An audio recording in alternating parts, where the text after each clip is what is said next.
हाल चाल है जी, कैसे हैं आप। जैसे कि आप सबको पता है कि कल हमने रिफ्लेक्शन ऑफ द साउंड और एको की बात की थी। आज हमारा जो टॉपिक है वो स्पीड ऑफ द साउंड है कि speed of the sound different mediums में, जैसे कि मीडियम हम जरिए का नाम देते हैं, वो सॉलिड हो सकता है, वो लिक्विड हो सकता है, वो गैसेस हो सकते हैं। तो किस मीडियम में स्पीड सबसे ज्यादा होती है, किस में सबसे कम होती है, उसके बारे में कुछ बातें करते हैं। स्पीड ऑफ द साउंड की मैं बात करने लगा हूं। स्पीड ऑफ द साउंड सबसे ज्यादा में होती है। मैं यहां पे 3 मैटर्स की स्टेट या 3 चीजों मीडियम को लिख देता हूं।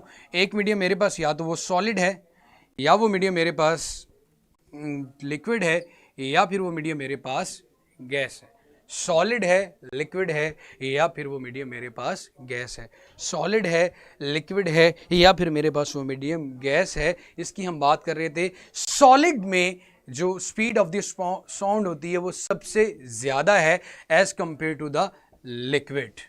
और लिक्विड की speed of the sound, liquid में स्पीड ऑफ द साउंड ज्यादा है as compare to the gases, as compare to the gases. मतलब गैसेस में speed of the sound minimum है, और जब आपके पास बात की जाए सॉलिड की, तो सॉलिड में जो स्पीड ऑफ द साउंड है वो मैक्सिमम है।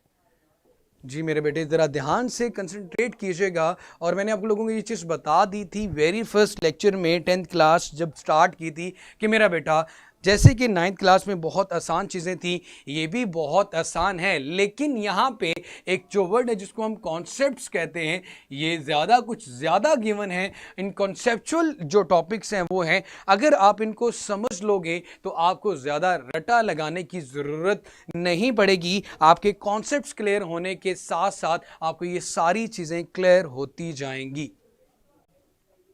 सो अगेन मैं बात करता हूँ, स्पीड ऑफ द साउंड जो हमारे पास मेरा बेटा होती है वो सबसे ज़्यादा होती है सॉलिड में, और उससे कम होती है लिक्विड में, और सबसे कम होती है गैसेस में। मैं लिख देता हूँ सॉलिड ग्रेटर देन लिक्विड और लिक्विड ग्रेटर देन गैसेस। अब सबसे कम है गैस का।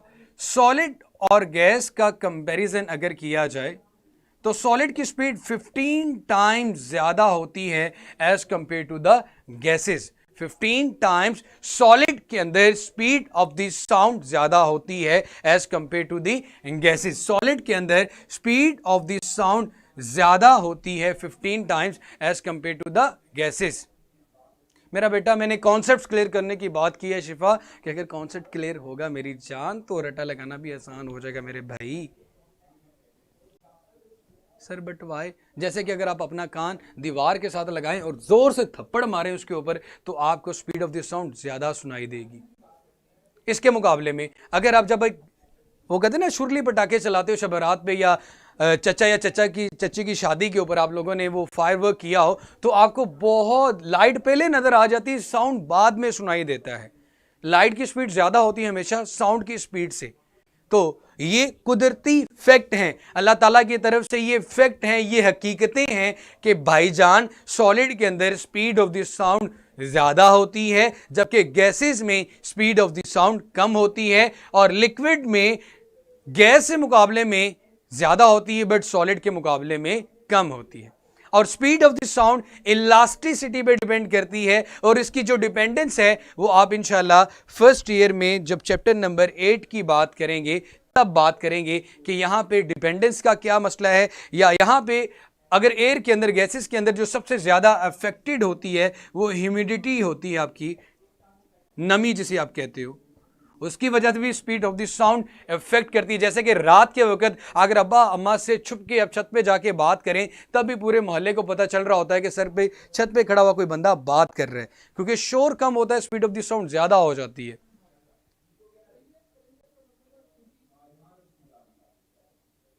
जी मेरा बेटा, कोई क्वेश्चन पूछना है तो जरूर पूछें। मैंने 3 मीडियम की बात की। पहला मीडियम आपके पास सॉलिड है, दूसरा मीडियम आपके पास लिक्विड है, तीसरा मीडियम आपके पास गैस है।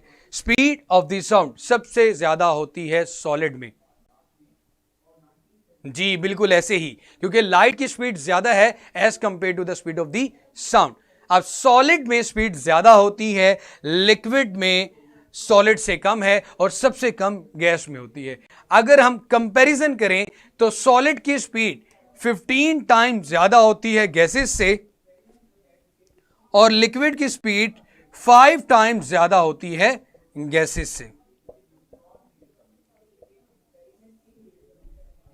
सॉलिड की स्पीड सबसे ज्यादा होगी, फिर उससे कम लिक्विड की, और सबसे कम हमारे पास गैसेस की होगी। और वे जब जाहिर सी बात है, जो साउंड है ये भी एक वेव है, साउंड है ये। जब मैं आपसे बात कर रहा हूं तो ये तो नहीं कि आपके मुंह पर थप्पड़ पड़ रहे हैं, मैंने साउंड बोला, साउंड आके आपके सर पे लग गया, नहीं भाई, ये भी वेव की फॉर्म में ट्रेवल करती है। तो वेव की जब स्पीड कैलकुलेट करते हैं तो हमारे पास फॉर्मूला आता है बेटा, v is equal to F lambda, v is equal to F lambda.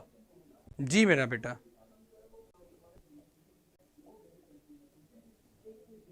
मैंने जस्ट आपको एक एग्जांपल दी थी भाईजान कि speed of the sound gases में इतनी कम होती है कि जैसे कि अगर आप लाइट के मुकाबले में इसकी बात की, स्पीड ऑफ लाइट तो सबसे ज़्यादा होती है। तो जैसे कि लाइट की देखना होता है कि जब हम फायरवर्क करते हैं तो हमें उसकी जो फायर स्पीड लाइट पहले नज़र आ जाती है, जबकि आवाज़ बहुत देर बाद सुनाई देती है। तो ये चीज़ क्लियर है कि आपके पास स्पेस के अंदर, या जो आपके पास रीजन है हमारे पास मीडियम एयर, एयर के अंदर लाइट ज़्यादा तेज़ी से ट्रेवल करती है as compare to the sound. Solid, liquid और गैस के अलावा कोई मीडियम नहीं होता जिसको हम वैक्यूम का नाम देते हैं।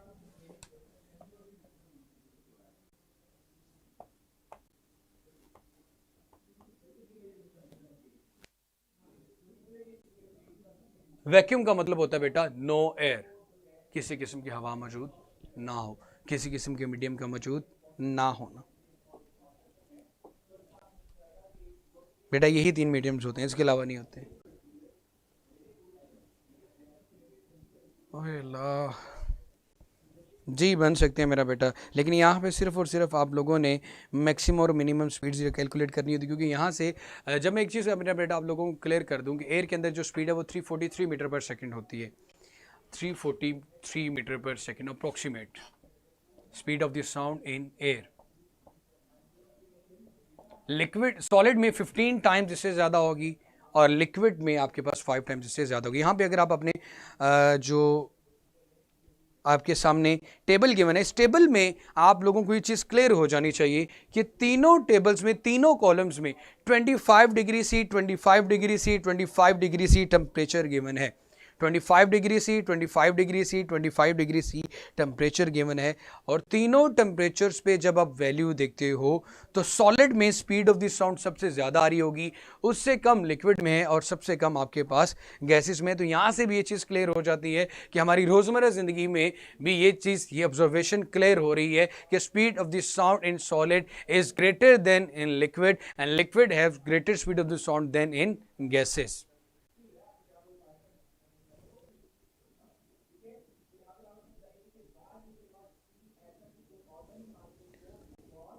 बेटा speed of the wave calculate करने का हम लोगों ने चैप्टर नंबर 1 में फॉर्मूला पढ़ा था, v is equal to F lambda.